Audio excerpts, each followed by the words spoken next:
नमस्कार साथियों, क्या हाल है आप लोगों के। देखिए, रिवीजन टेस्ट क्लास 11th में आपका बहुत बहुत स्वागत है।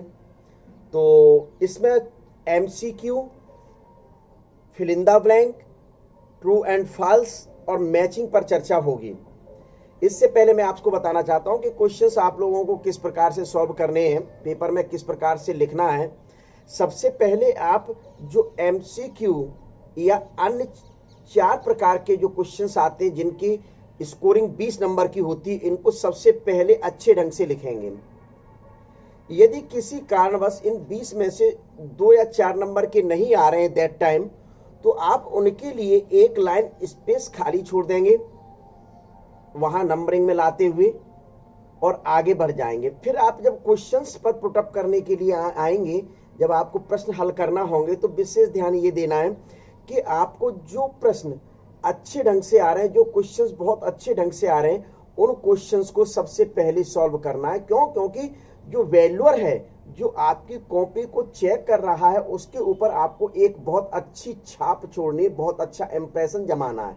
तो इंप्रेशन जमाने के लिए क्या करना पड़ेगा कि सबसे पहले अच्छे ढंग से आने वाले क्वेश्चनों को आप सॉल्व करेंगे और उसके बाद जो क्वेश्चंस मुख्य रूप से धीरे धीरे आगे के क्वेश्चनों को सॉल्व करते चले जाएंगे। पहली बात, क्वेश्चन सॉल्व करेंगे तो सॉल्व करने के बाद क्वेश्चन नंबर डालेंगे और उस क्वेश्चन में क्या मांगा जा रहा है उसकी हेडिंग डालेंगे। पहली बात, यदि क्वेश्चन आप और का सॉल्व कर रहे हैं अथवा में सॉल्व कर रहे हैं तो क्वेश्चन नंबर डालेंगे और फिर और लिखेंगे और फिर क्वेश्चन में क्या मांगा जा रहा है वह हेडिंग के रूप में डालेंगे। इस प्रकार से आप इन क्वेश्चंस को सॉल्व करेंगे। तो सबसे पहले अपन देखते हैं, आते हैं एमसीक्यू। तो एमसीक्यू यानी बहुविकल्पी प्रश्न क्या होते हैं। क्वेश्चन नंबर फर्स्ट है, आज ऐसे लिखा हुआ 5 जगत वर्गीकरण किस वैज्ञानिक ने दिया था।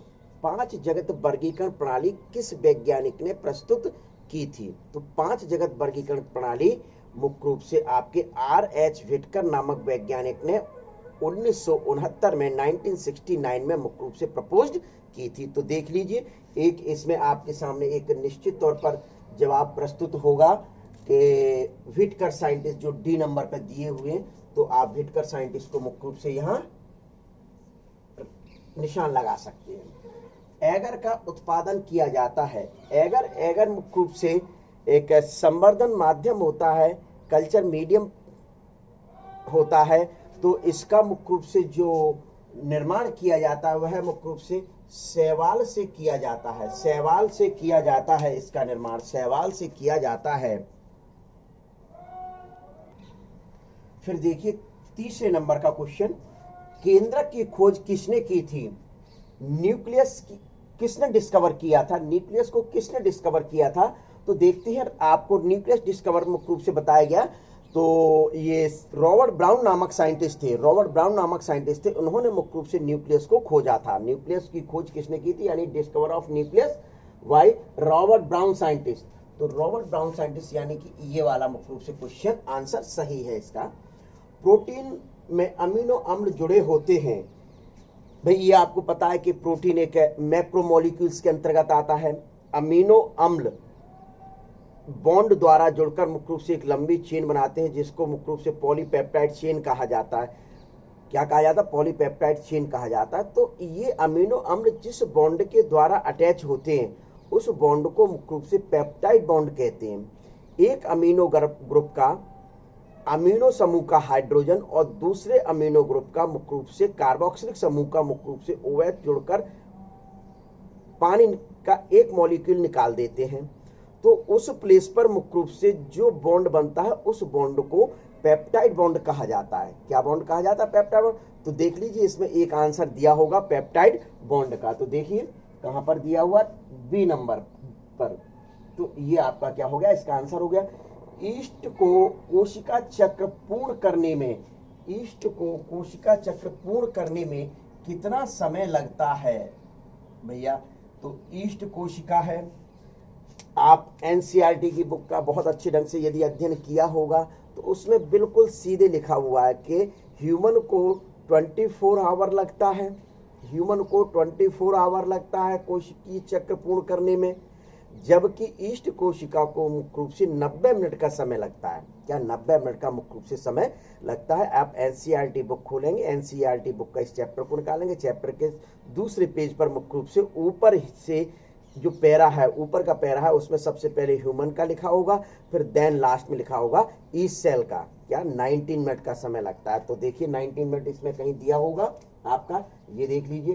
तो ये 19 मिनट हो गया। फिर इस प्रकार से आपको ये 5 एमसीक्यू, बिल्कुल मेरी समझ में ये लगता है कि आप लोगों ने मुख्य रूप से सभी पांचों के 5 नंबर लेके आ गए इसमें, क्योंकि बहुत सिंपल एमसीक्यू है। फिर आता है फिल इन द ब्लैंक, रिक्त स्थान की पूर्ति करो, रिक्त स्थान भरो, फिल इन द ब्लैंक।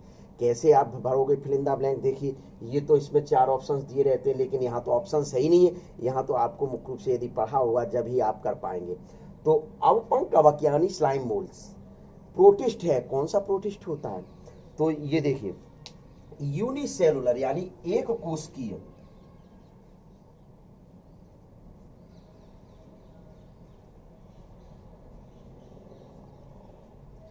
एक कोशिकीय भी आंसर इसमें लिख सकते हैं, या फिर आप इसमें क्या क्या लिख सकते हैं वो देखिए। आप इसमें मृतोप जीवी,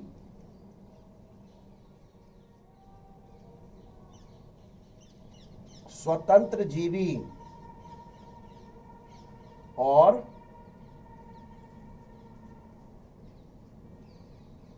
परजीवी, इन प्रवृत्ति का मुख्य रूप से ये होता है। तो ये इसके आंसर में लिखा जा सकता है, या तो ये लिख दीजिए, नहीं तो मृतोपजीवी, स्वतंत्र जीवी, परजीवी के रूप में मुख्य रूप से पाया जाता है। लिवरवर्ट वर्ग का सदस्य है, लिवरवर्ट वर्ग का सदस्य। अब यदि आपने मुख्य रूप से प्लांट किंगडम पढ़ लिया होगा, प्लांट किंगडम आपने स्टडी कर ली होगी, वीडियो देख ली होगी, तो मुख्य रूप से उसमें बताया गया होगा ब्रायोफाइटा। क्या लिख सकते हैं, ब्रायोफाइटा।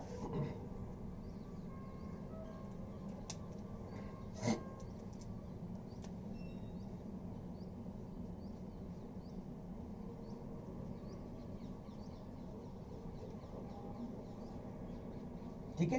फिर आता है सबसे छोटी कोशिका है, सबसे छोटी कोशिका। आप देखिए प्रोटिस्ट, क्या आप देखिए मतलब मोनेरा किंगडम, सॉरी प्रोटिस्ट नहीं, मोनेरा किंगडम को देखेंगे। मोनेरा किंगडम में मुख्य रूप से आपका लास्ट पोर्शन जो होगा वो यही होगा, mycoplasma gallisepticum, mycoplasma gallisepticum, mycoplasma gallisepticum. ऐसे याद आपको करना है, पीपीएलओ, पीपीएलओ, पीपीएलओ यानी कि प्लूरोनिमोनी लाइक ऑर्गेनिज्म। यही सबसे स्मॉलेस्ट सेल है, यही सबसे स्मॉलेस्ट सेल है। तो लिख दीजिए यहां पीपीएलओ, प्लूरोनिमोनी लाइक ऑर्गेनिज्म। भैया इसकी फुल फॉर्म लिख लीजिए, जो बैठे हैं लिख लीजिए, प्लूरोनिमोनी लाइक ऑर्गेनिज्म। और इसको ब्रैकेट में क्या लिखेंगे, माइकोप्लाज्मा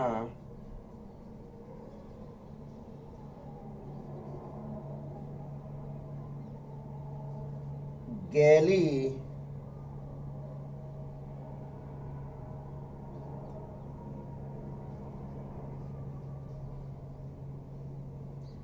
सेप्टिकम।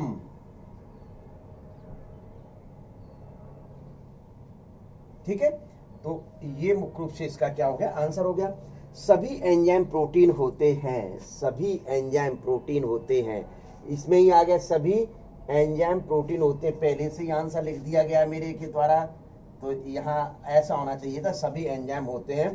तो क्या होते हैं, सभी एंजाइम प्रोटीन होते हैं। लेकिन जिससे ध्यान रख लें कि आपकी एनसीईआरटी बुक में क्लियर लिखा हुआ almost all enzymes are protein, almost all enzymes are protein. इसका मतलब ये नहीं है कि सभी एंजाइम प्रोटीन होते हैं, इसका मतलब सीधे सीधे होता है कि लगभग सभी एंजाइम प्रोटीन होते हैं। लगभग है, 100% नहीं है। तो लगभग में मुख्य रूप से कौन से, आरएनए, राइबोन्यूक्लियस एंजाइम जो है, और राइबोजाइम एंजाइम जो है वह मुख्य रूप से क्या होते हैं, न्यूक्लिक एसिड होते हैं। वह क्या होते हैं, न्यूक्लिक एसिड होते हैं। तो इस वजह से मुख्य रूप से उस आपकी एनसीईआरटी बुक्स में क्लियर लिखा हुआ almost all enzymes are proteins. ठीक है, यानी कि लगभग सभी एंजाइम्स प्रोटीन होते हैं, लेकिन कुछ एंजाइम न्यूक्लिक एसिड भी होते हैं। For example ribozyme and ribonuclease enzyme. Clear.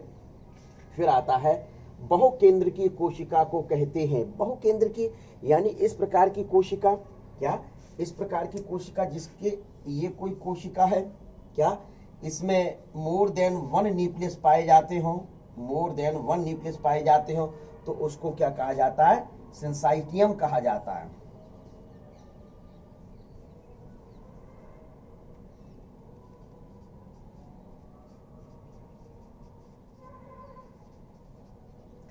सिंसाइटियम कहा जाता है, सिंसाइसियम कहते हैं, TIUM। और या आप ये भी लिख सकते सीनोसाइट्स, क्या सीनोसाइट। तो इस प्रकार से मुख्य रूप से ये आपके फिल इन द ब्लैंक मुख्य रूप से कुछ लोग इसमें बहुकेंद्रीय कोशिका को पॉलीन्यूक्लिएटेड लिखाते हैं। भाई पॉलीन्यूक्लिएटेड का तो मतलब ये हो गया कि मल्टी न्यूक्लिएटेड, तो यही निकल के आ गया बहुकेंद्रीय। लेकिन यहां प्रश्न किया गया बायोलॉजिकल टर्मिनोलॉजी के लिए कि बहुकेंद्र की सेल किसको कहते हैं। तो बहुकेंद्र की यानी कि जिस कोशिका में मोर देन वन न्यूक्लियस पाया जाता है, एक से अधिक न्यूक्लियस पाया जाता है, तो उनको सिंसाइटियम या सिनोसाइट सेल के नाम से जाना जाता है। तो ये आपका क्या होता है, फिल इन द ब्लैंक। फिर आता है थर्ड नंबर का क्वेश्चन, ट्रू एंड फॉल्स, सत्य और असत्य। कितने सिंपल है, बहुत सिंपल है। तो अधिकांशतः देखिए कि इसमें ज्यादातर जो क्वेश्चंस टीचर के द्वारा सेट किया जाता है उसमें मैक्सिमम जानकारी सही होती है, यानी सत्य ज्यादा होते हैं और असत्य कम होते हैं। फॉल्स यानी ट्रू ज्यादा होंगे, फॉल्स कम होंगे। तो देखिए, दो युग्मकों के प्रोटोप्लाज्म के संलयन को प्लाज्मोगेमी कहते हैं, यानी fusion of protoplasm of two gametes, fusion of protoplasm of two gametes, यानी दो गैमेट्स के प्रोटोप्लाज्म के संलयन को यानी फ्यूजन को प्लाज्मोगेमी भैया कहते हैं। क्या प्लाज्मोगेमी कहते हैं, तो सही है। तो क्या है, ये लो, ये लगा दिया सही का निशान, ठीक है। फिर आता है दूसरा, द्विनिषेचन एंजियोस्पर्म का अद्वितीय गुण है। अरे भैया, द्विनिषेचन एंजियोस्पर्म का बहुत ही अद्वितीय गुण होता है। क्यों, क्योंकि इसमें सेकंड मेल गैमेट्स मुख्य रूप से किससे मिलता है, जाके सेकेंडरी न्यूक्लियस से फ्यूज होता है, जिसके फलस्वरूप एंडोस्पर्म संरचना बनती है। क्या बनती है, तो भ्रूणपोष संरचना बनती है, जो मुख्य रूप से क्या पोषण प्रदान करने का कार्य करती है। तो वह संरचना मुख्य रूप से अद्वितीय होती है, यानी कि बिल्कुल सही है आंसर। ये भी सही, ये भी सही, ठीक। राइबोसोम प्रोटीन संश्लेषण का कार्य करते हैं, राइबोसोम प्रोटीन संश्लेषण का भैया कार्य करते हैं। इसी वजह से राइबोसोम को प्रोटीन की फैक्ट्री के नाम से जाना जाता है। क्या, राइबोसोम को प्रोटीन की फैक्ट्री के नाम से जाना जाता है, बिल्कुल सही है। तो ये भी राइट हो गया। देखिए कितने, डीएनए में यूरेसिल नामक क्षार पाया जाता है। भैया देखिए, मैं आपको क्लियर बता के आया हूं, डीएनए में एडेनिन, ग्वानिन, साइटोसिन, थायमिन पाए जाते हैं। एडेनिन, ग्वानिन, साइटोसिन, थायमिन पाए जाते हैं। यूरेसिल तो आरएनए में पाया जाता है। तो ये क्या हो गया, रॉन्ग हो गया। तो ये रॉन्ग का निशान लगा दिया मैंने, ठीक। फिर आता है, जायगोटिन अवस्था में क्याजमीटा का निर्माण होता है। भैया ये भी गलत है, तो ये भी देखिए, ठीक। अब आ जाइए मैचिंग। क्या, कितने सिंपल क्वेश्चन है, मैचिंग पर आ जाओ। तो मैचिंग में तो बहुत ही सिंपल होता है कि इसके अपेक्षा के एक देख लो मैचिंग को, जो आपको सबसे पहले सही लग रहे हो उनको सॉल्व करना है। ये नहीं कि ऊपर से निशान लगाना लगा दो, पहले से गलत शुरू कर रहे हैं। जो आपको इसमें भैया 5 में से कम 2 तो आ रहे होंगे, पहले 2 उनको छांट लो, फिर लगभग पर पहुंच रहे हो उनको लगाना है। तो देखिए, एस्कोमाइसिटिस क्या है, इसमें जो दिए हो उनमें से आपको करना है। ये नहीं कि आपकी नॉलेज जो हो वो उसमें दिया है कि नहीं। एस्कोमाइसिटिस पेनिसिलियम है, तो यहां आपको फर्स्ट नंबर पर लिखना है पेनिसिलियम, ठीक है। तो ये हो गया इसका आंसर। फिर स्लेजिनेला, बीज के चारों ओर आवरण नहीं पाए जाते, फूल नहीं पाए जाते, वो जिम्नोस्पर्म का लक्षण, वो इसका भी लक्षण होता है। तो जिम्नोस्पर्म में आ गया, ठीक है। पादप कोशिका की जो सेल होती है, मतलब पादप सेल होती है, प्लांट सेल्स होती है, उसके चारों ओर जो कोशिका भित्ति होती है वो सेलुलोज की बनी होती है। तो ये तीसरे नंबर पर ये मुख्य रूप से आ गया। ये लीजिए आंसर। देखिए कितने सिंपल निकलते चले जा रहे हैं। स्टार्च, भैया स्टार्च क्या, पॉलीसैकेराइड है, और पॉलीसैकेराइड यानी कार्बोहाइड्रेट तो देखिए दिया हुआ है। ये अब एक तो बेचारा बचा है, आप मेरे को बताने नहीं है, एक तो बचा ही अपने आप। सीधे सीधे एस प्रावस्था में क्या होता है, डीएनए डबल होते हैं। एस प्रावस्था में डीएनए क्या होते हैं, डबल होते हैं, यानी कि मुख्य रूप से सीधे सीधे कहा जाए रेप्लिकेशन होता है। तो वही लिखा है डीएनए प्रतिकृति। तो ये आपका 5वें नंबर। इस प्रकार से मुख्य रूप से आपके ये आंसर तैयार हो गए, यानी कि मुझे ये लगता है कि आपके निश्चित तौर पर यदि इस प्रकार का पेपर मिलता है तो 20 में से 20 नंबर रखे हुए हैं। ले लीजिए स्क्रीनशॉट।